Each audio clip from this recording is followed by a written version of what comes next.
Tantor Audio, a division of Recorded Books, presents Better Than Gelato by Libby Tanner, narrated by Devon Sorvari. Chapter 1. I'm not scared. I'm not even nervous or uneasy. The man next to me is terrified. His huge, dark hand squeezes the armrest so tight I see the sharp peaks of each knuckle. He tightens the seatbelt another millimeter, the blue vinyl fabric straining against his bulk. I've never seen a man big enough to wrestle grizzly bears look like he wants to curl into a ball and suck his thumb. A flight attendant walks down the narrow aisle and gives him a reassuring smile. He turns away from her toward the small oval window.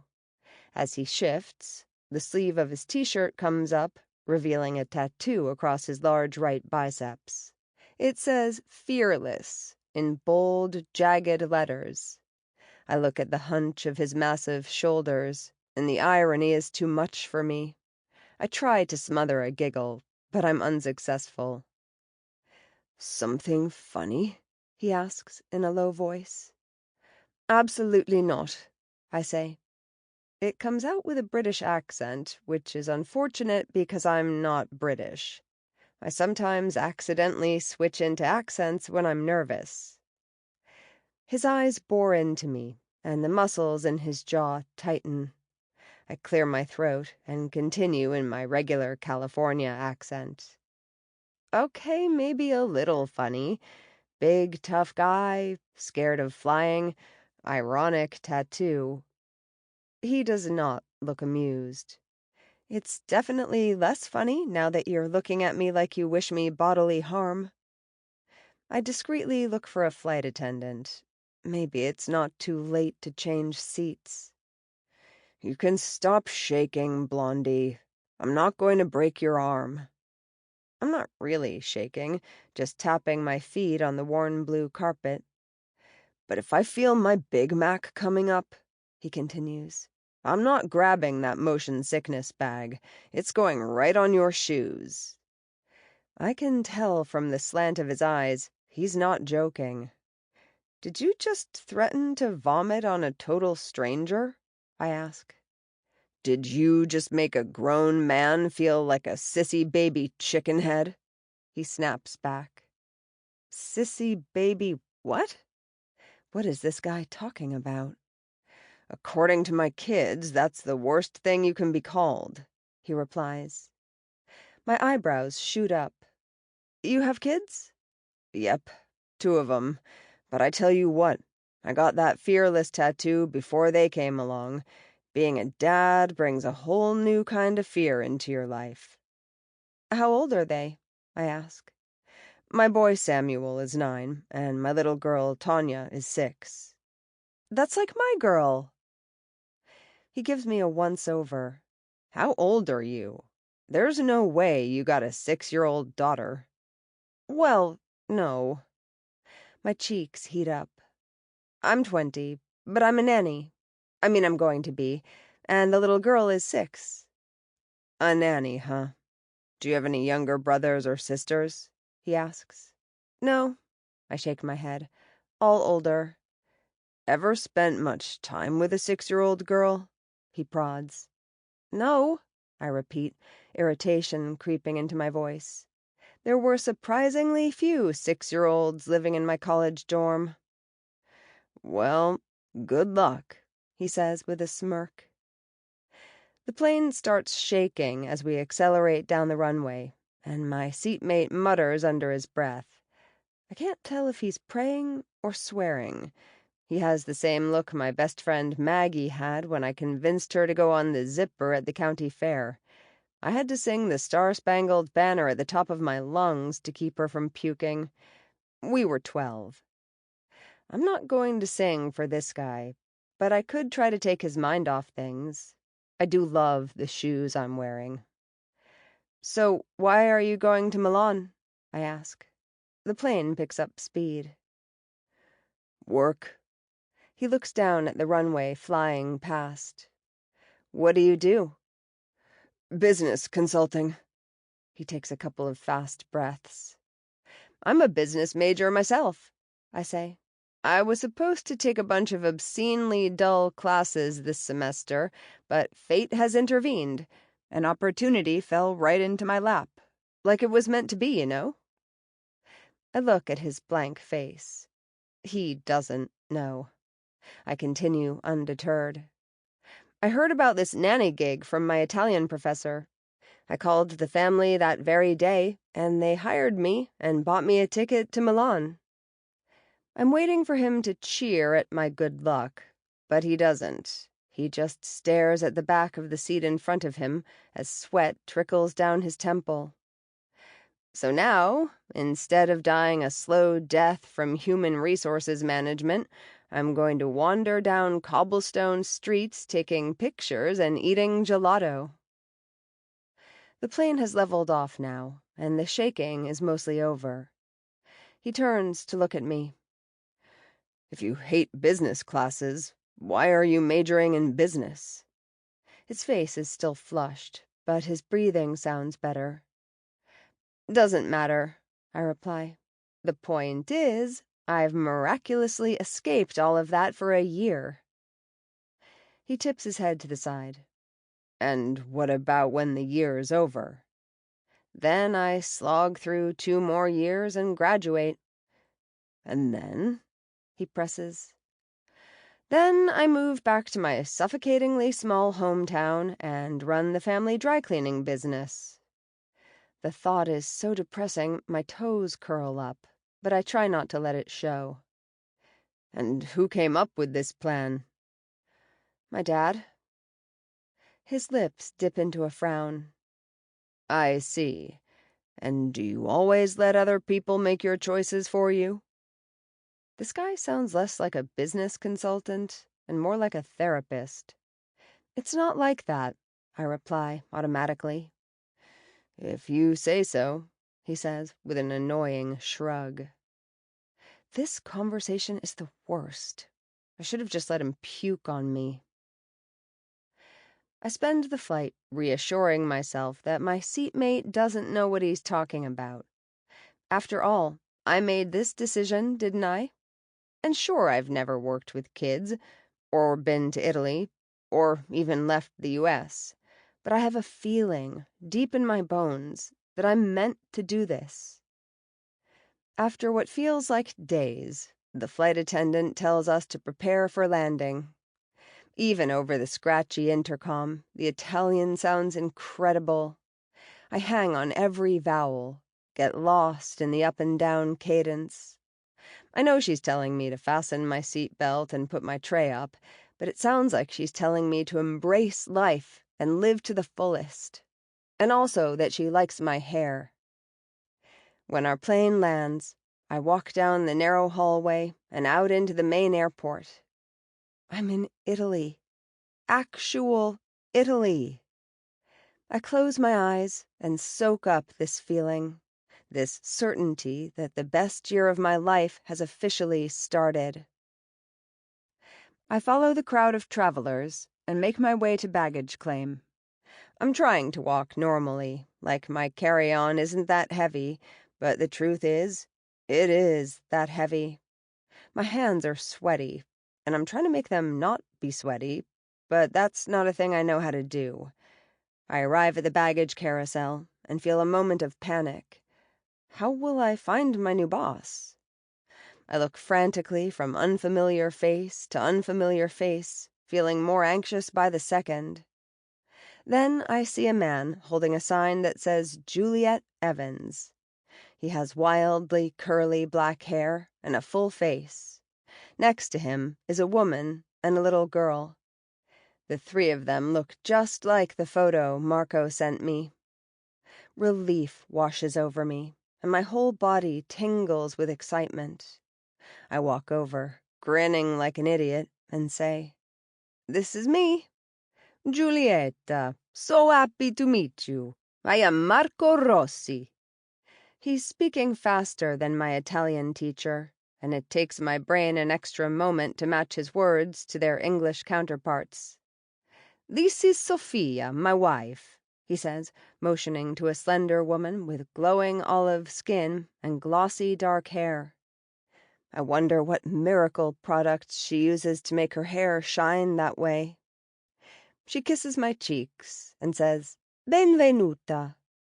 I'm at least 4 inches taller than her, and she has to stand on her tiptoes to reach my cheeks. "Grazie," I say back.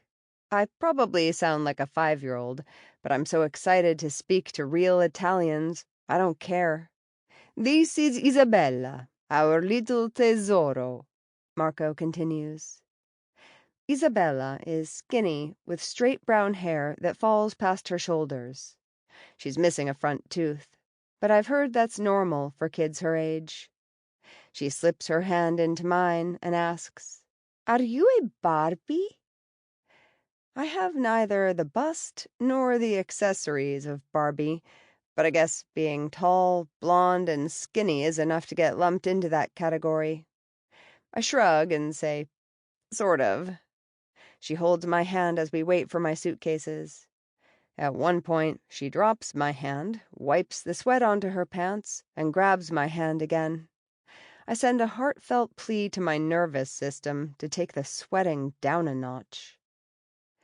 We step outside the airport, and I let the sights and sounds and smells of Italy wash over me. At this moment, that's a bunch of leering cab drivers, honking horns, and the scent of cigarettes and car exhaust. Still, it feels magical. September in Milan is chillier than September in California, and I wish I'd grabbed my jacket from my suitcase.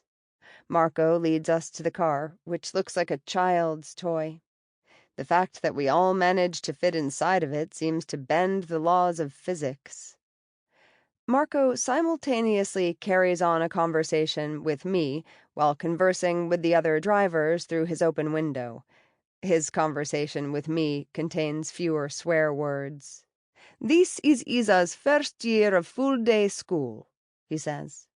"You'll be dropping her off at 8 a.m. and picking her up at 4 p.m. Sophia will go with you tomorrow to show you." I nod and look out the window at the city of Milan. Beautiful old buildings, cobblestone streets. Italians nonchalantly going about their amazing Italian lives. I can't stop smiling. Oh no, has my smiling crossed the line from friendly to manic? It's happened before.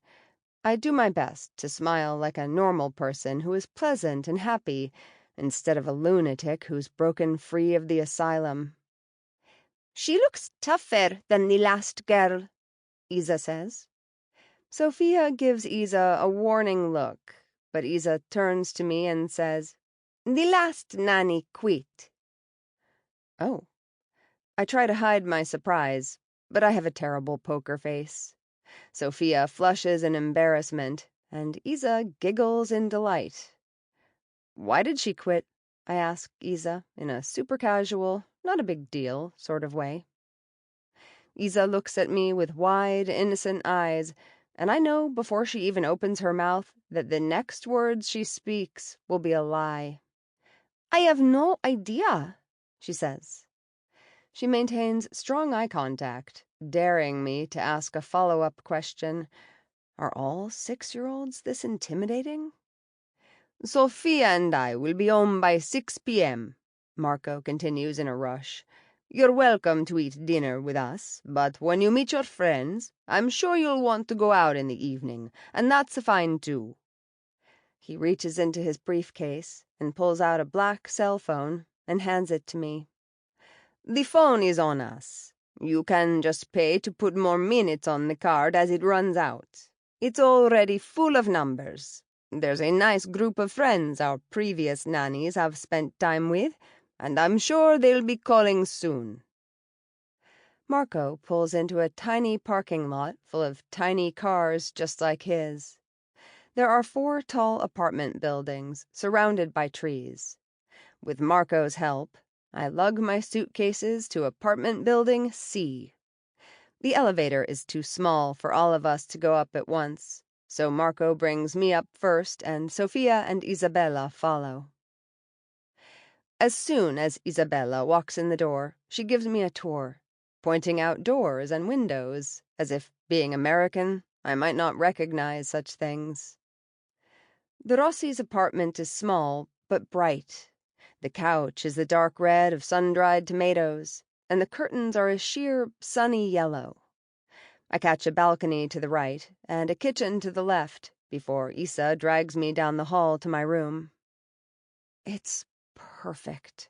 Small and cozy, with a wardrobe tucked in one corner and bed and nightstand tucked in the other. The bed has a turquoise comforter and 2 giant pillows with striped pillowcases. Isa settles onto the bed and offers commentary on each item in my suitcase as I unpack. Marco is a fashion designer, and Isabella has strong opinions on clothes. "That's a lot of jeans," she says. "Why do you have so many?" "I wear them everywhere," I say, and Isabella furrows her brow. "Do you work in construction?" she asks. I laugh and shake my head. "No." "Then you're wearing the wrong clothes," she says, straight-faced. "You'll be the only one at school pickup wearing jeans. But don't worry. I will tell you all the clothes you should be wearing instead. You're lucky to have me."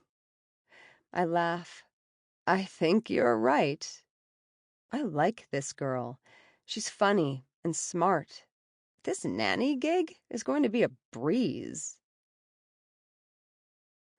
"I would rather light myself on fire." Isa punctuates this proclamation by throwing a fistful of colored pencils all over the kitchen. Her eyes are wild, and her fine hair sticks out from her head like the halo of an angry god. The homework page she's supposed to color lies on the dark mahogany table next to her overturned backpack. My first full day as a nanny has been challenging. Isa was scowly and grumbling in the morning, but who isn't? She threw a plate against the wall when Sophia put the wrong snack in her bag, but who hasn't?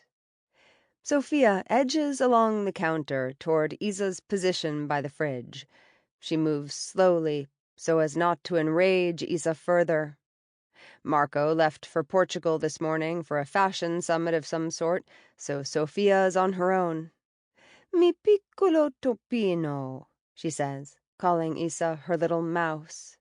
"It's just 1 page. You can do 1 page.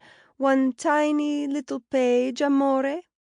I would not color those triangles if you gave me 1,000,000 gazillion euros." Yikes. Good luck with that one, Sophia. This is when I'm glad I'm the nanny and not the mom. I tiptoe down the plush gray carpet to my room, but stop at the door. Wait, is helping with homework supposed to be part of my job?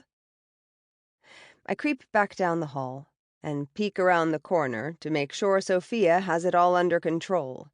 She does not have it under control. She has the eyes of a sickly wildebeest facing a hungry lion. If my mom were here, she would whip Isa into shape in no time. She raised 5 kids, and not a single one of us would dare raise our voice at her. But I'm not my mom, and I don't know how to whip people into shape. I think for a minute, then zip to my room and grab the adult coloring book I brought for the plane ride. It has underwater scenes that are supposed to be relaxing to color. By the time I return to the kitchen, Isa's standing on her chair, shrieking. "Scusi, Isa, could I borrow a few of your pencils? I can't find mine." Isa and Sophia look at me, startled. Isa blinks. "Maybe just 3?" I ask, and bend over to pick up 3 colored pencils from the tile floor. I make sure Isa gets a good look at the cover of my coloring book. "Ti va bene? Is that okay?" Isa nods her head and goes back to screaming, but it's not quite as loud. I walk to the living room, leaving the kitchen door open behind me so Isa can see me settle into a navy armchair, select a page, and begin coloring. "No, I won't!" She's still yelling in the kitchen, but it's clear she's distracted. "Leave me alone!"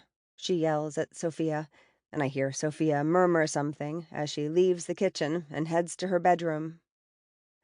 It takes 30 seconds for Isa to stomp over to my chair. "Que ci fai?" she demands. "What are you doing?" "I'm coloring," I tell her. "Thanks for lending me your pencils. They're really nice." "That doesn't look like any of my coloring books," she says. "It's not. It's a coloring book for grown-ups. My mom got it in a special store."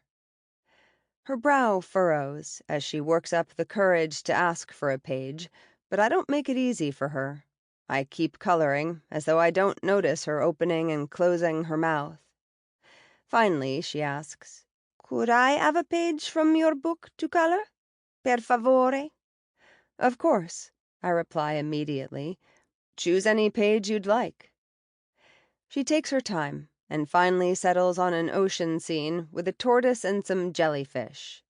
She carefully pulls the page out and sets it on the black and chrome coffee table. I go back to coloring my dolphins, and she heads to the kitchen and picks up all the pencils she threw. She comes back and lays them out on the table next to her page. We color in companionable silence for 20 minutes. In my head, I make a list of positive things about Isa. 1. She didn't cry at school drop-off this morning when most of the other kids did.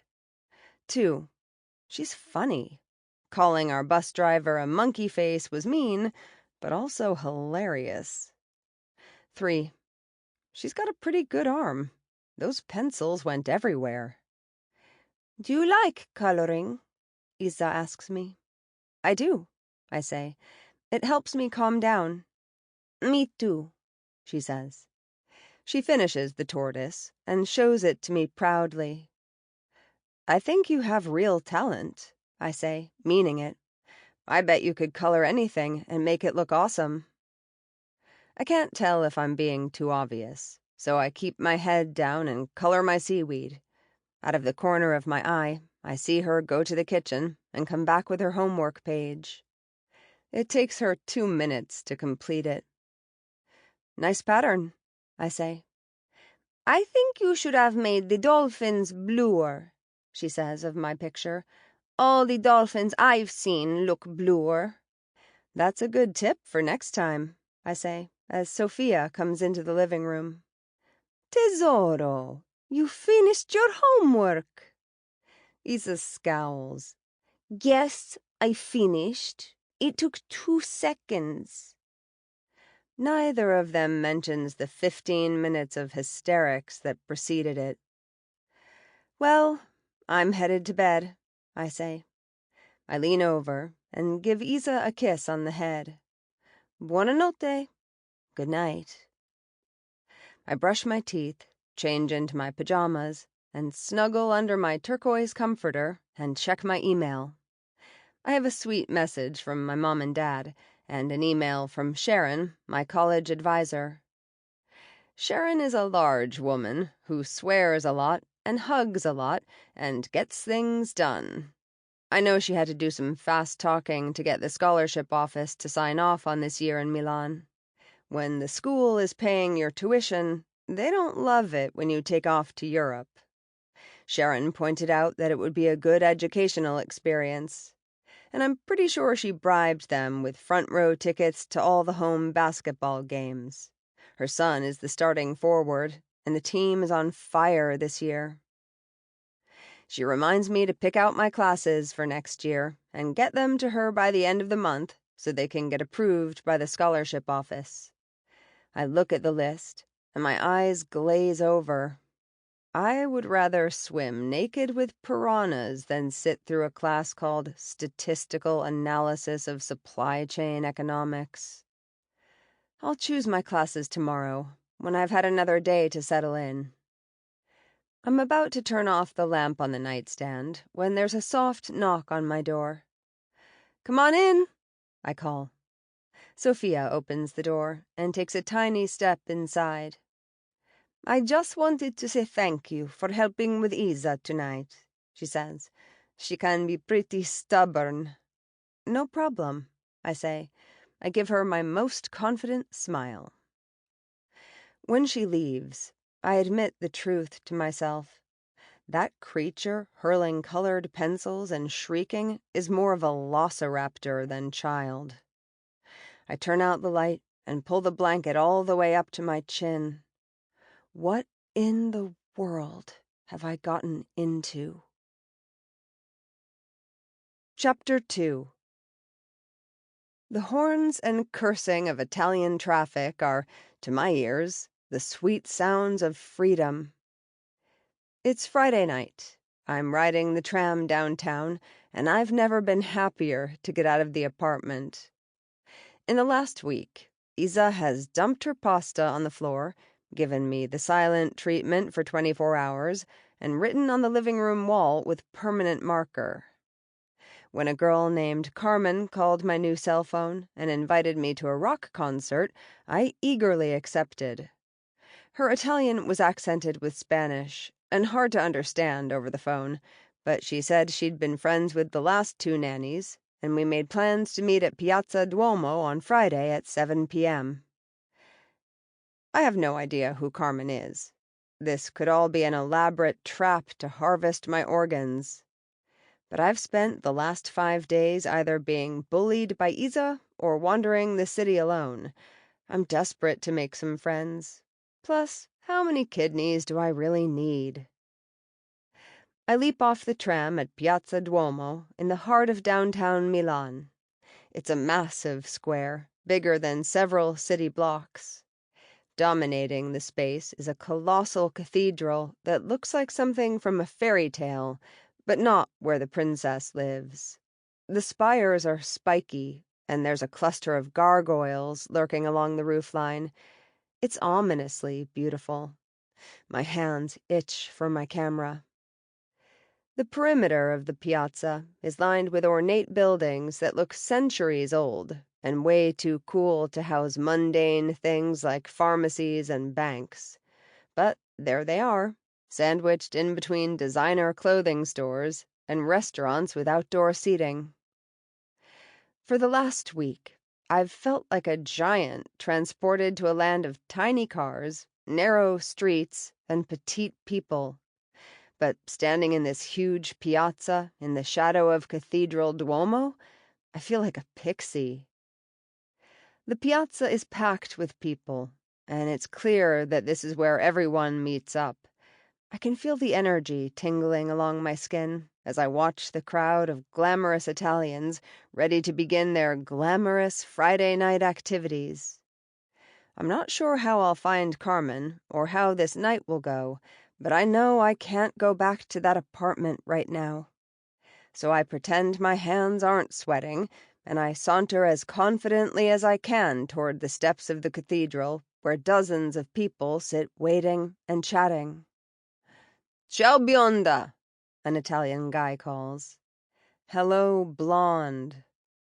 I've been in this country for less than a week, and this is the 4th time this has happened.